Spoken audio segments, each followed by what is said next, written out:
So let's start with transient. What are the transients?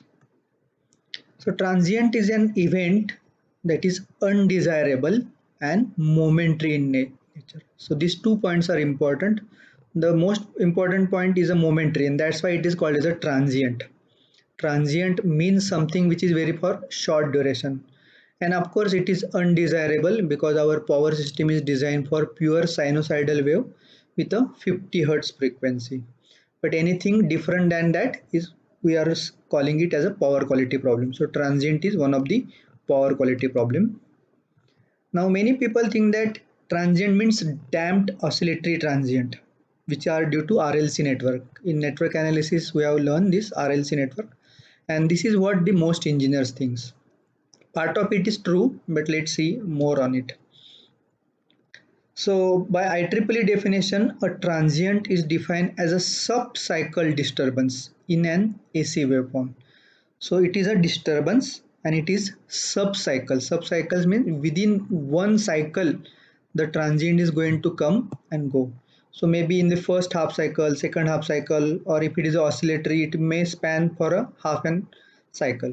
But within some cycles, it is going to get over. So many a times it is going to be in microseconds.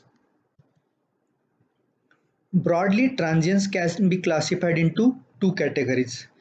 Impulsive, the nature is like an impulse, and oscillatory. So here, as the name suggests, nature is like an oscillation. So let's start with the one by one. So first is a impulsive transient. Of course, the name itself tells it's an impulsive, mean a small impulse is going to come, and that we are going to call as a impulsive transient. So as per the definition, a impulsive transient is a sudden non-power frequency change in the steady state condition of either voltage or current or both, that is unidirectional in polarity, primarily either positive or negative. Very important points. It is a sudden, it is a non-power frequency change, and it is unidirectional in polarity. If all these characteristics are there, then that change is called as a impulsive transient.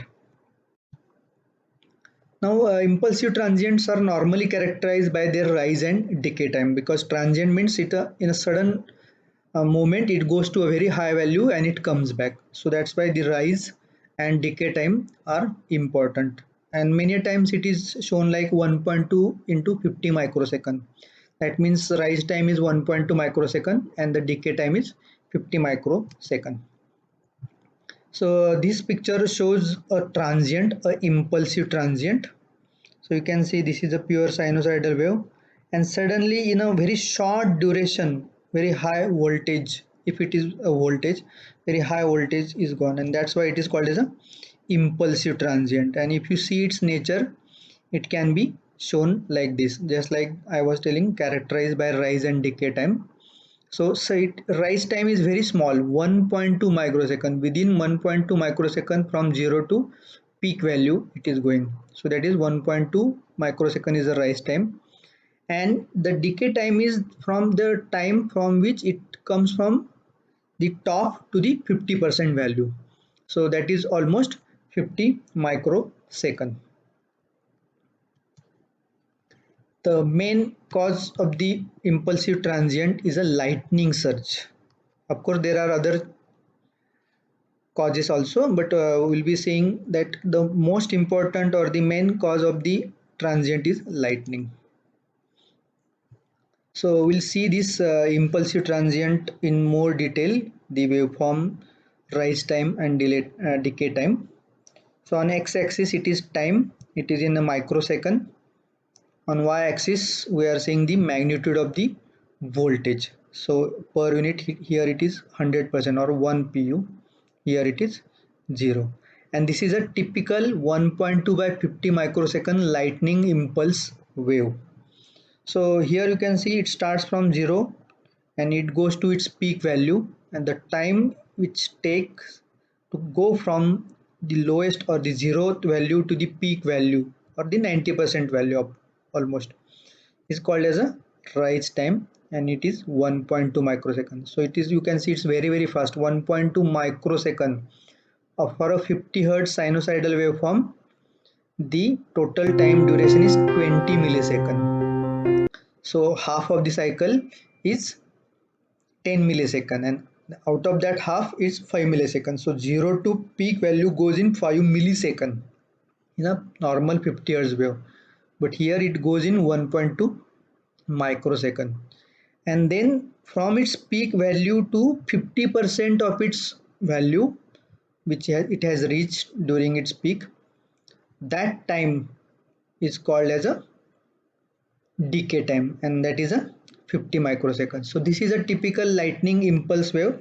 From the experiment they have found out this is the normally most of the time a lightning wave, and that's why this wave is considered as an ideal wave for testing any equipment for its immunity to lightning surge. So whenever any equipment, for example a circuit breaker or CTPT, high voltage CTPT is manufactured, and then before it is given to the customer, it is tested type, of course it is a type test. So the design is tested by creating a 1.2 by 50 microsecond waveform, and then it is passed or failed, whatever the result it comes.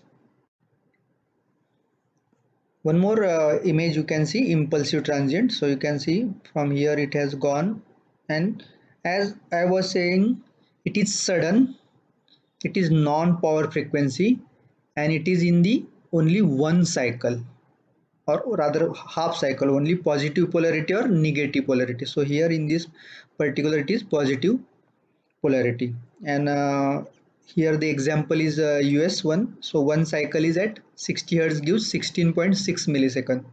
So from here to here it is 16.6 millisecond for 60 hertz.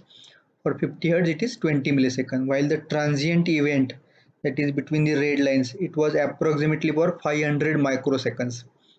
So you can see it's very short. So a surge or transient is a voltage spike that only lasts a few millions of a second. And if you see in a physical world, it is the blink of an eye is thousands of times longer than a typical surge. So you can see for a very short duration, it is going to come. And of course, a surge can contain thousands of voltage and or thousands of ampere.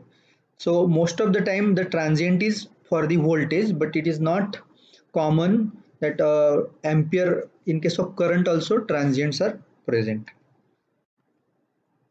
Next is a oscillatory transient. The name itself indicates oscillations. So oscillatory transient is a sudden non-power frequency change in the steady state condition of voltage, current, or both, that includes both the polarity, positive and negative. That is the distinction between impulsive transient and oscillatory. In case of impulsive transient, it is only either in positive or in negative, while in case of oscillatory transients, it may span both the polarities. So you can see this example. Again on x-axis it is time in millisecond, here it is per unit volt. So normal voltage is there, and due to some cause a oscillatory transient comes. So you can see here it is in positive half, here it has gone to negative half, and there has been oscillation, while in case of impulse only one spike comes and it goes. Another example, this example is for the capacitor energization. Later on we are going to see that. So capacitor energization is spanning for a longer duration. So here half cycle, here half cycle, and small. So it is fully gone after this. So as I always say, just by looking at waveforms also you should be able to tell what is the cause of this. So normally this kind of transient is due to capacitor, energizing of capacitors.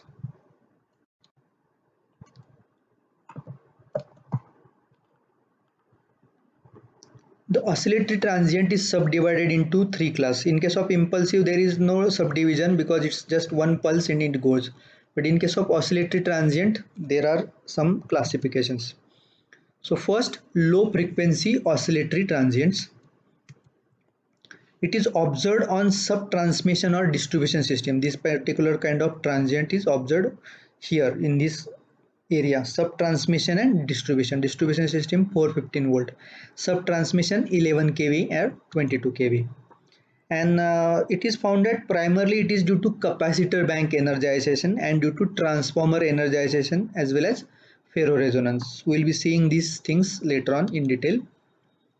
The spectrum is less than 5 kilohertz and zero point 0.3 millisecond to 50 millisecond is the duration. Second one is a medium frequency oscillatory transient. Normally it is caused by back-to-back capacitor switching or cable switching. Cable is also one of the capacitor. So cable behaves like a capacitor. So whenever big cables or a long cables with high voltage 11 kV, 22, 33 kV, they are switched, they may act as a capacitor switching and they may create a medium frequency oscillatory transient.